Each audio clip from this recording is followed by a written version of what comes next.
教區推出 Connect 同行 App， 一 App 與你連線同行，無論你身在何處，隨時隨地都可以與信仰保持零距離。一啲嘅應用程式咧，已經係有好多有心人咧就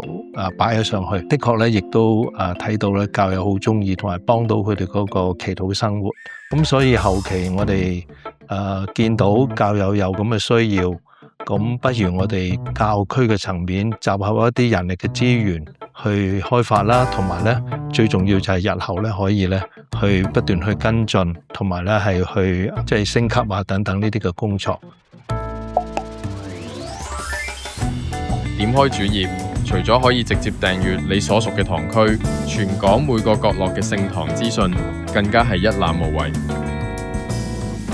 想緊貼堂區動態，又怕信息太多太雜，你可以按個人喜好自由篩選內容，揀啱先訂閱，為你打造最心水、最貼心嘅信仰資訊體驗。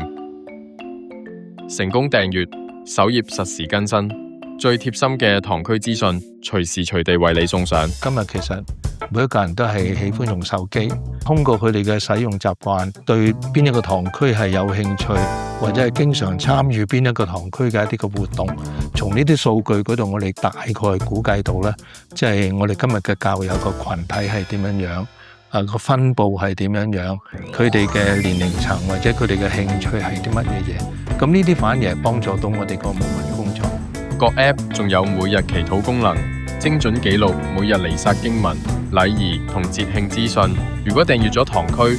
堂區嘅最新活動更會同步喺日曆，一目了然。仲內置常用禱文同完整聖經功能，隨手翻閱聖言，隨時靜心祈禱，加上貼心嘅書籤，幫你隨時記低感動章節，讓天主嘅話語成為你每日嘅隨身力量。音樂亦係祈禱嘅一種。聖詠集功能集合咗教區所有聖歌同樂譜，仲支援即時播放，無論係練歌、備課定係平時收聽，隨時隨地都可以用歌聲同音樂讚美天主。咁當然用得最多就係日課經文彌撒嘅經文等等。咁而家加埋一啲嘅聖詠聖歌，好容易喺一啲嘅小型嘅聚會裏邊咧。即係組織到一個少少嘅祈禱嘅聚會，係嘛？有讀經，有分享，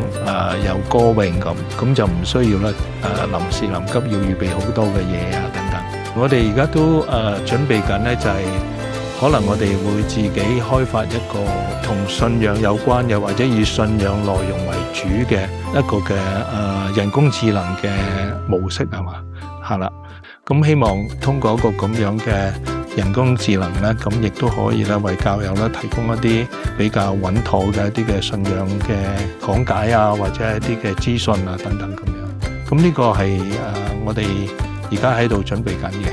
咁另外當然亦都有一啲嘅擴充嘅功能啦。咁電子書雖然而家未有啦咁我哋諗住會係擺埋上去